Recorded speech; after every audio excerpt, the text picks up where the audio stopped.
This week on Jerusalem Dateline, a dramatic shift in the Middle East as Israel's neighbors seek help from the Jewish state. Plus, is it safe to visit Israel? We'll ask those who braved the bad reports and visited the Holy Land. And the end times and the secret of the Mahdi. One author asks if the Islamic Messiah could be the Antichrist. And hear what U.S. legislators have to say about Israel, the Middle East, and their faith. Shalom and welcome to this edition of Jerusalem Dateline. I'm Julie Stahl filling in for Chris Mitchell. We're coming to you today from the Haas Promenade overlooking Jerusalem. Israeli and Jewish leaders say that despite the dangers in the Middle East, there are some promising developments. As Chris Mitchell explains, those developments bode well for the Jewish state. Israeli Prime Minister Benjamin Netanyahu told visiting Jewish leaders from America a dramatic shift is happening in the Middle East.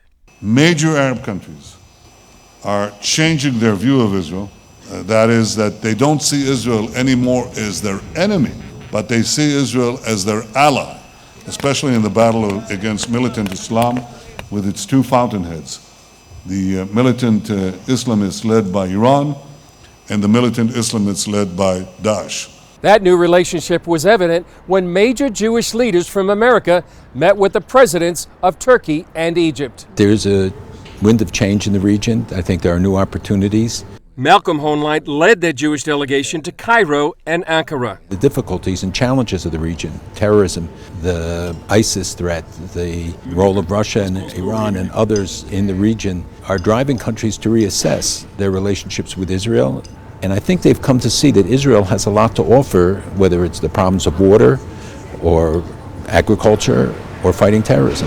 Hoenlein says Arab leaders told him the West has left a leadership void in the region as Arab countries face daunting challenges. Some of them see the absence of the West in the region and cite that, feel that there's a vacuum, and they're looking to find solutions within the region to some of these challenges, and also seeing the involvement of Russia, which different countries see in different ways, but all express concern about what will happen with Iran post the deal with the influx of $100 billion.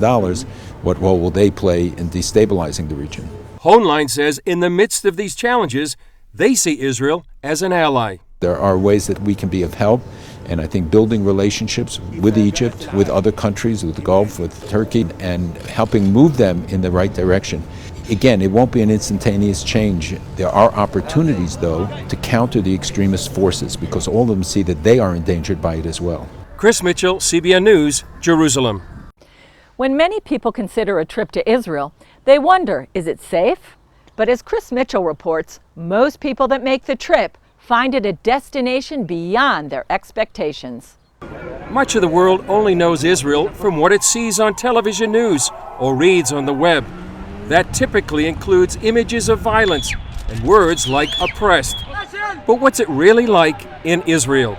Based on what the news media shows, many wouldn't expect to see shopping, restaurants, and people going about their daily lives.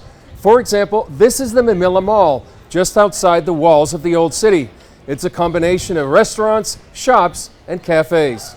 We talked with first-time tourists about their perception before leaving and the reality they experienced after their arrival. What did people say to you when you told them you're going to come to Israel?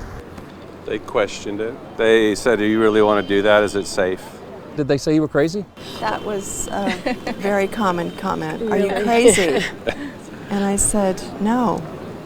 You know, nothing was going to stop me. You know, people couldn't talk me out of it. So.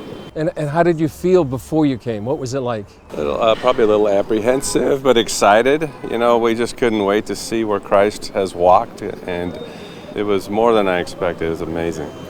Some felt coming to Israel might send a message in fighting back against the growth of terrorism. I had some friends who said, why don't you come along? And I thought, oh, I'm not sure I should. It might be a little dangerous. And then I thought, goodness, life is dangerous. Really, I came from the Boston Marathon. I mean, you know, there's so much going on that I'm not going to worry about it. If you stop moving, the bad guys win. It's ridiculous. Tuvia Zaretsky arranged their tour with an eye on ancient history and current events. You know, I told them I wanted to come over here and look at the world that's here and the people that are here and the places where the Bible events took place. And for them, it has been an eye-opening experience. And it's in the context of Israel today. Samuel Smadja has led tours here for more than 20 years. Israel doesn't come in the category of tourist destination. Israel is not the Bahamas. Israel is not even Paris. Israel is not even Rome. I believe Israel is the stage of your faith. And I believe coming to Israel will encourage you in your walking with the Lord. And what was it like after these tourists made their leap of faith to come to Israel? The Israelis really have their act together. Felt very comfortable. The people are wonderful, they're very professional, they're very caring, and they really want to make us feel welcome. It's a very sophisticated, cosmopolitan city. And they did know Israel has been experiencing its own wave of terror.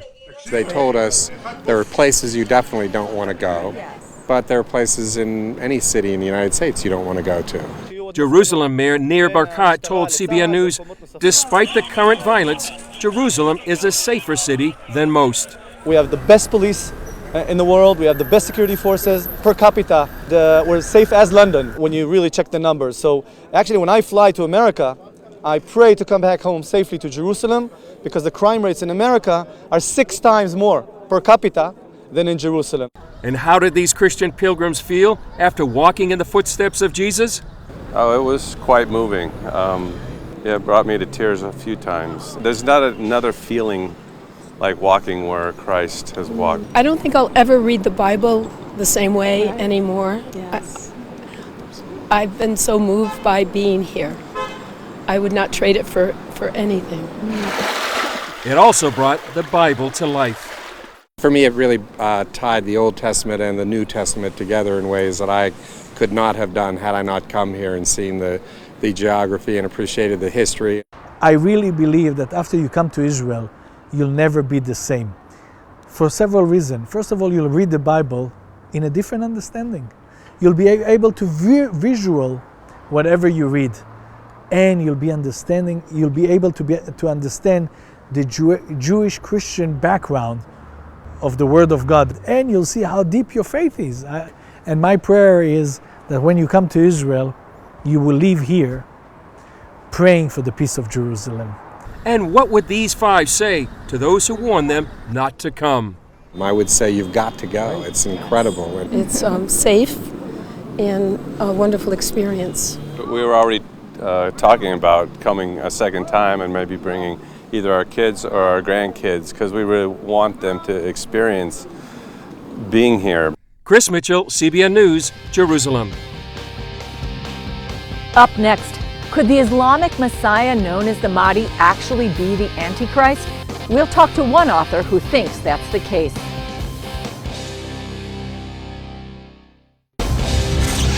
Welcome back.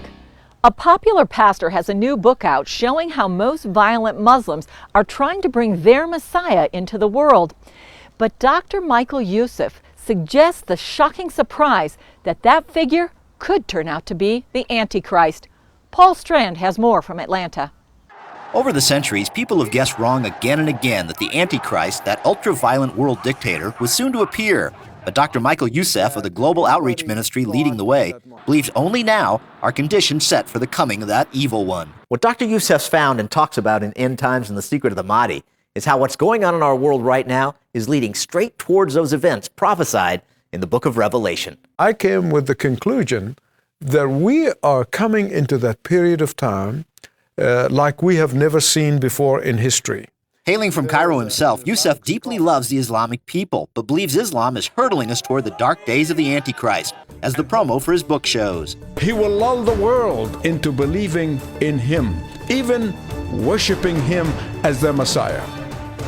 But he will end up abusing humanity like they have never been tormented before. This biblical scholar's been researching Islam's beliefs in their end times Messiah, alongside the Bible's revelations about the Antichrist. His conclusion? Christians know him as the Antichrist. Sunni Muslims know him as the Muslim Christ. Shiite Muslims know him as the Mahdi. Youssef quotes Muslim scholars on what Islam preaches about their Messiah. Their Messiah comes. He's going to cover the whole world. He's going to rule the world, and he's going to declare himself to be a Muslim, and he's going to turn on the Christians and the Jews. And we know, of course, the Bible said the Antichrist is going to come, and he's going to turn on the Christians and the Jews. Other parallels he sees between the Mahdi and the Antichrist. He will call himself the man of peace, that he's going to come at a time of chaos and confusion and people longing for somebody to guide them and lead them and bring them peace, because they will be worn out. Both the Bible and Islam talk about his 7-year global reign from Jerusalem, and that this figure of peace will turn hyper-violent. He's going to begin to persecute people. He's going to demand them their worship.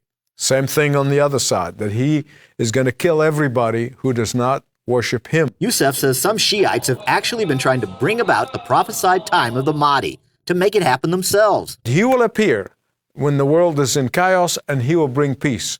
So Ahmadinejad, the former president of Iran, basically wanted to stir up trouble and get the nuclear weapons so they can attack Israel and create an atmosphere of chaos so that to force their Mahdi, or the 12th Caliphate, to show up. And some of the most violent Sunnis are also trying to set off the end times. Particularly those whom the Middle East people call Daesh or ISIS or IS.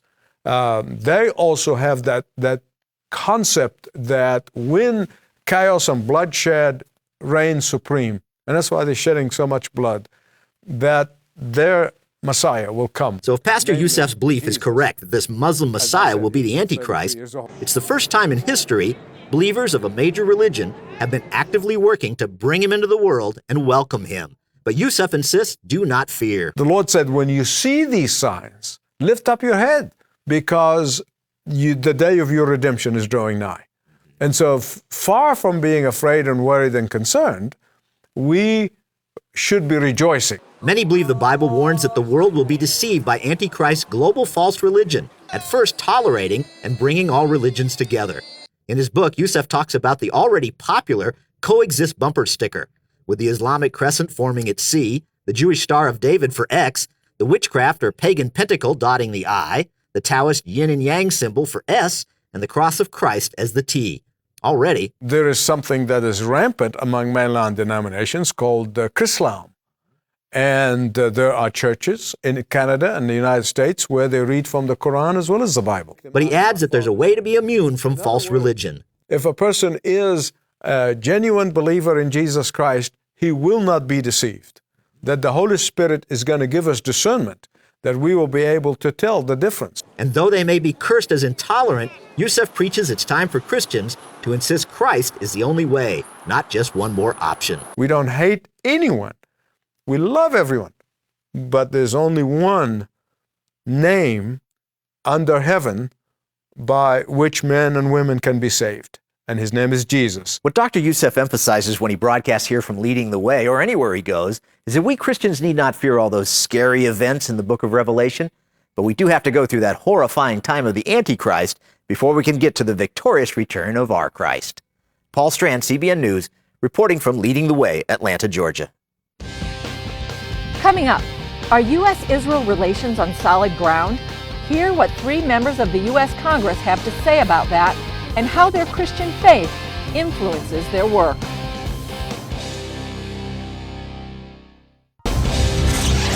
Welcome back to Jerusalem Dateline.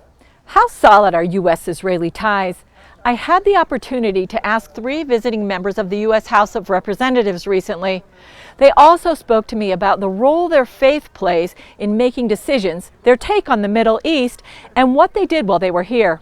Here's what Vicki Hartzler, Jeff Miller, and Greg Harper had to say.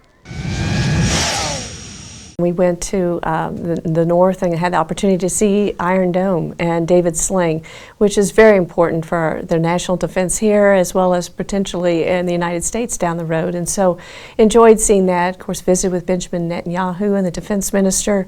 So that was an honor to visit with them and to let them know how much we support them and what they're doing and how we appreciate our friendship with Israel. In addition to that, we've met with some local mayoral officials, and I think getting to know the local people helps really understand where the state of Israel is today. How would you describe the state of Israeli-U.S. relations? As it relates to the Congress, I would say that it is still strong. The House and the Senate both are very strong supporters of the state of Israel. Now, if you interject the president and some of his policies in, it becomes a little more political, and some of our friends on the other side of the aisle will go with the president on his issues. But I think that our friendship has been made to last forever. They certainly have been strained a bit, no doubt, the perception anyway, but I hope that people will keep in mind, yes, the president struck a deal with Iran that the members of Congress overwhelmingly opposed. So we don't want to create the perception that this deal with Iran means that there's any weakening in the support. And certainly Congress controlling the financial aspects of the budget, and of course an omnibus that we did in December, you can see within that document the level of support that exists for Israel. Many of America's Middle East allies have felt a little bit betrayed in the last few years. Do you think there's anything that can be done to redeem those relationships? Oh, absolutely. You know, not only do we have Israel as a friend here, but we need to stand with Jordan and Egypt and some others in the area who traditionally for years we have been partners with. And it's very sad how they're questioning, are you still with us? We're in a position now because of the poor decisions and policies of this administration where our allies don't trust us and our enemies don't fear us. And we cannot continue down this road. Sometimes it seems, sitting on this side of the ocean, that the West just doesn't get it. What do you think could be done to really let people know that the Middle East really is important to them? What happens here does affect them. We have a current level in many areas of the news of a rewrite of history, and also sometimes bordering on propaganda. And so how do we get to the truth? And so we would hope that we would teach our children not to accept the professor's word in a liberal university or a liberal professor in a class that says that this is Israel's fault. Look behind that, challenge that, and go and see. And I think you'll find a completely different story than what's there. I think really the only way that people can understand what happens here is to travel here. And once you travel and you see the geographic impediments that are here in the state of Israel with the placement of the West Bank and the Gaza Strip and how narrow the country is at certain places, it's very easy then to realize how difficult it is to protect the Israeli people. How do you feel your faith plays into being a congresswoman? It's a calling. I believe it's a ministry that we have. And in Romans it talks about that those who are elected or authorities are God's servants to do you good. And that's our role. And every day I try to seek His guidance and just like David did, inquire of the Lord. Certainly the prayers of the people of the country make all the difference, because there's a spiritual battle going on in our country. Every day I look to God for guidance in many of the decisions that I make. I always say that if I can lay my head down at night and sleep well, I know I've made good decisions that were backed up by facts and what I truly believe in, and the very root of my beliefs are rooted in the Bible. It affects everything, every element, and you know that you have a responsibility to do the right thing, and to know that whatever we do, I can't do in my own strength. Anything else you would like to add? Just that I know that we spend so much time talking about the daily pressures that are here, the attacks, the terrorism, and sometimes we lose sight of some of the great success stories that are going on in Israel. I mean, it is an amazing land, not just from a biblical, historical perspective, but also this is one of the great high-tech centers in the world. The promise says in Genesis 12:3, I will bless those who bless you and curse those who curse you, and all nations of the world will be blessed through you. And I think that's why America has been blessed over the years, is because we have stood with Israel, and we can't turn back on that. We've got to continue that, not only because it's the right thing to do, but also because it's where the blessings of the Lord are, and for our country. Up next, Desperate Syrian refugees receive life-changing help from Christians in Iraq. Welcome back. Samir and Ilhan looked over their shoulders and saw their Syrian village in flames. They fled the marauding ISIS forces and made it to Erbil, Iraq. Though they were safe, that wasn't the end of their troubles. Samir couldn't find work and their baby was sick. But in this next story, we'll see how Christians are helping them. Ilhan and her husband Samir fled their village near Kobani, Syria, the night before ISIS overran the city. We left everything to save our lives. I was scared that a horrible death was coming for us if we stayed. We could see the black smoke rising from Kobani behind us. We were so afraid. I thought they would capture my wife and enslave her. The helplessness makes you feel crazy. They made their way to Erbil in Iraqi Kurdistan, hoping to find work and start a new life as refugees. What they found was a daily struggle to get by. I worked construction, but I stepped on a nail and got tetanus. Now my leg hurts so bad that I can't do hard labor. That is the only work available for refugees. I feel so desperate and frustrated because I can't provide for my family. The rent is so high, and no one here wants to help refugees. I can't work outside the home because women are oppressed here in Iraq. I'm so worried about getting what my baby needs. I also have a typhoid infection, but we can't afford medicine. When I met with the family, I learned Ilhan worked as a hairstylist when they lived in Kobani. So we took her shopping and bought her everything she needed to start a salon right in her own home. CBN also got the family food and medicine to treat Ilhan's typhoid. And people from the church we partner with regularly talk to the family about the love of Jesus Christ. Thank you so very much for doing all this for us. We have been desperately searching for hope. You gave that to us when everyone else turned away. I'm really very grateful because you gave us so much. We appreciate all that you and the church have done for us. We will never forget this. That's it for this edition. Thanks for joining us. Remember to follow us on Facebook, Twitter, and now Instagram. I'm Julie Stahl. We'll see you next time on Jerusalem Dateline.